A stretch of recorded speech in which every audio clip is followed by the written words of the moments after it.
Hello student, आपका स्वागत है my YouTube channel react chemistry पर। आज चलते हैं एक बहुत ही धमाकेदार वीडियो के साथ। जैसे कि आपको हमने पिछली वीडियो में बताया था, यदि आपने उन टॉपिकों को नहीं पढ़ा है तो आज का टॉपिक आपको समझ में नहीं आएगा। और आज का टॉपिक मोस्ट इम्पोर्टेंट है ना। यूपी बोर्ड के लिए क्लास 12 के लिए केमिस्ट्री का आज का टॉपिक बहुत इंपॉर्टेंट है। अब क्यूआर आने का पूरा चांस है, ठीक है। तो जिस बच्चा ने पिछली वीडियो नहीं देखी है तो कृपया करके चैनल पे पिछली वीडियो पढ़ी है, वो देख कर आए, तभी आज का टॉपिक समझ में आएगा। आज का टॉपिक आपका क्या है देखते हैं, ज़्यादा समय ना लेते हुए अपनी वीडियो को स्टार्ट करते हैं। आज का टॉपिक की हेडिंग सभी लोग अपनी कॉपी में डाल लें। क्या रहेगी हेडिंग? है राउल्ट का नियम। क्या नियम है? राउल्ट का नियम। कौन सा नियम है? राउल्ट का नियम। ये नियम बहुत इंपॉर्टेंट है ना।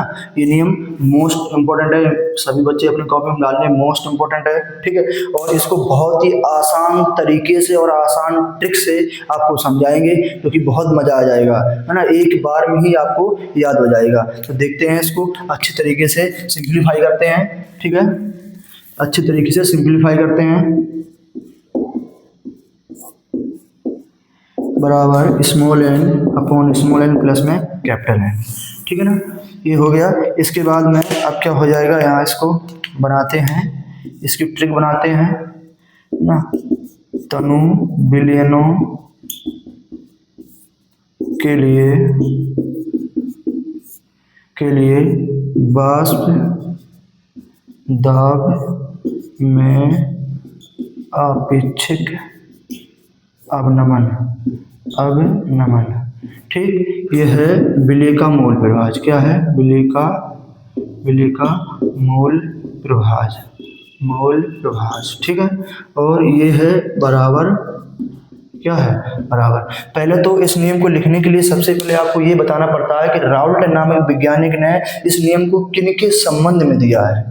राउल्ट नामक वैज्ञानिक ने इस नियम को किनके संबंध में दिया है, ठीक है। तो कैसे बताएंगे, देखो बताइए किनके संबंध में दिया गया। ये वाष्प दाब में अपेक्षिक अवनमन है, जो कि हमने पिछली वीडियो में आपको बताया था। तभी कहते हैं जिस बच्चा ने पिछली वीडियो नहीं देखी है वो बच्चा पिछली वीडियो देख कर आए, तभी ये टॉपिक आज का समझ में आएगा। तो P0 माइनस PS अपॉन में P0 वाष्प दाब में अपेक्षिक अवनमन है, और small n upon small n plus capital N किसका मूल प्रभाज है?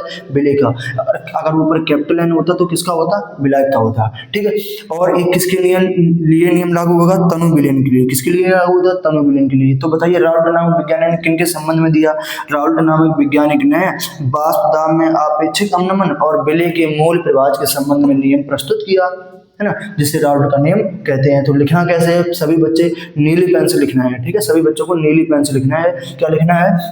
राउल्ट नामक वैज्ञानिक ने तनु विलयनों के लिए वाष्प दाब में अपेक्षिक अवनमन तथा विलेय के मूल प्रभाज के संबंध में अपना नियम प्रस्तुत किया, जिसे राउल्ट का नियम कहते हैं। एक बार अच्छे तरीके से दोबारा सुन लीजिए, नीले पेन से क्या लिखना है। राउल्ट नामक वैज्ञानिक ने तनु विलयनों के लिए वाष्प दाब में अपेक्षिक अवनमन और विलेय के मूल प्रभाज के संबंध में अपना नियम प्रस्तुत किया, जिसे राउल्ट का नियम कहते हैं। अब क्या लिखना है? इस नियम अनुसार। क्या लिखना है? इस नियम अनुसार। अब इतना लिखने के बाद डैश लगा के नई लाइन से काली पेन से डबल इन्वर्टेड कॉमा में लिखना है। क्या लिखना है? नई लाइन से काली पेन से डबल इन्वर्टेड कॉमा में लिखना है। नियम क्या है? अब देखिए, तनु विलयनों के लिए वाष्प दाब में अपेक्षिक अवनमन विलेय के मूल प्रभाज के कैसे होता है? बराबर। बहुत ही आसान तरीका से आपको समझाया है, बहुत ही शानदार ट्रिक है। इस ट्रिक से यदि आपने पढ़ा तो राउल्ट का नियम आप कभी नहीं भूलेंगे, और पेपर में आने के आपके पूरे चांस है, ठीक है। दोबारा एक बार देख लीजिए। तनु विलयनों के लिए वाष्प दाब में अपेक्षिक अवनमन विलेय के मूल प्रभाज के बराबर होता है। तो आप लोग किससे लिखना है? आपको डबल इन्वर्टेड कॉमा लिखना है। क्या लिखना है? तनु विलयनों के लिए वाष्प दाब में अपेक्षिक अवनमन, वाष्प दाब में अपेक्षिक अवनमन किसके बराबर होता है? विलेय के मूल प्रभाज के। अवनमन विलेय के मूल प्रभाज के कैसे होता है? बराबर होता है। कैसे होता है? बराबर होता है। यही राउल्ट का नियम है और मोस्ट इंपॉर्टेंट है, पेपर में आने के पूरे इसकी चांस है। ठीक है, तो क्या है, तनु विलीनों के लिए वास्तव में अपेक्षिक अम्ल विलय के मोल प्रवाह कैसे होता है, बराबर होता है। ठीक है, अब देखते हैं इसके राउल्ट के नियम की सीमाएं, जो कि पेपर में वो भी बहुत ज्यादा आती हैं। ठीक है, तो जिस बच्चा को इसका स्क्रीनशॉट लेना है स्क्रीनशॉट ले सकता है।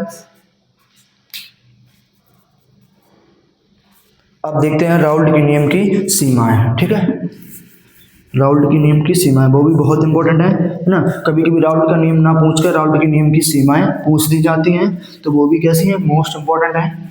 सभी लोग उस पर भी ध्यान दीजिए, सभी लोग अपनी कॉपी में हेडिंग डाल लीजिए, राउल्ट के नियम की सीमाएं। ठीक है, तो क्या सीमाएं हैं देखते हैं। नंबर 1, पहली सीमाएं कौन सी होता है, राउल्ट का जो नियम है वो किस विलयन के लिए लागू होता है, तनु के लिए। किसके लिए लागू होता है, तनु विलयन के लिए, सांद्र के लिए लागू नहीं होता है। तो क्या लिखना पड़ेगा, यह नियम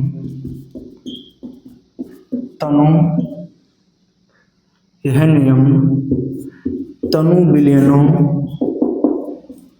के लिए लागू होता है। यह नियम तनु विलयनों के लिए लागू होता है। ठीक है, ये इसकी पहली सीमा है। दूसरी सीमा क्या है, यह नियम सांद्र विलयन के लिए लागू नहीं होता है। ये भी आसान है, यह नियम सांद्र विलयनों के लिए लागू नहीं होता है। यह नियम सांद्र विलयनों के लिए लागू नहीं होता है, नहीं होता है।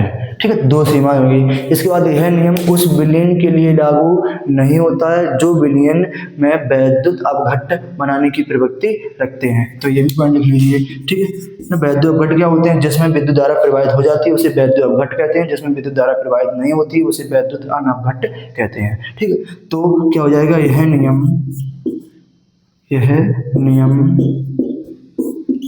उस विलयन के लिए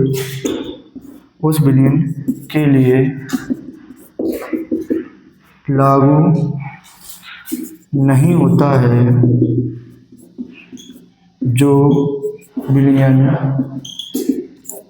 वैद्युत अपघट्ट बनाने की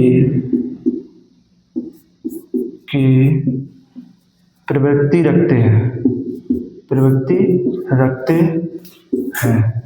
ठीक है, क्या यह नियम उस विलयन के लिए लागू नहीं होता है जो विलयन में वैद्युत अपघट्ट बनाने की प्रवृत्ति रखते हैं। और ये किसके लिए लागू होता है, जिसको स्क्रीनशॉट लेना है इसको स्क्रीनशॉट ले सकता है। इसको पेज करने जा रहे हैं।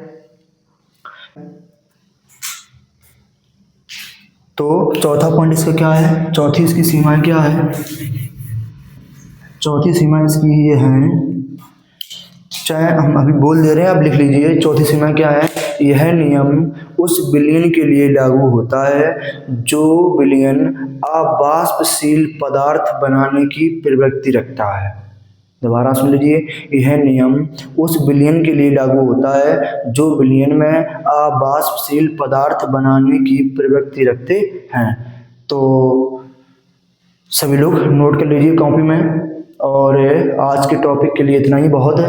और दोनों टॉपिक मोस्ट इंपॉर्टेंट है, राउल्ट का नियम और राउल्ट के नियम की सीमाएं। ये टॉपिक तभी समझ में आएगा जब आपने मेरी पिछली वीडियो देखी होगी। तो हम आशा करते हैं ये वीडियो आपको बहुत अच्छी लगी होगी। वीडियो को लाइक करें, शेयर करें और कमेंट करें। यदि मेरे चैनल पर नए हो तो चैनल को सब्सक्राइब कर लें, जिससे किसी भी मेरी न्यू वीडियो हो आपके चैनल पर आ जाएंगे। तो सभी को नमस्ते।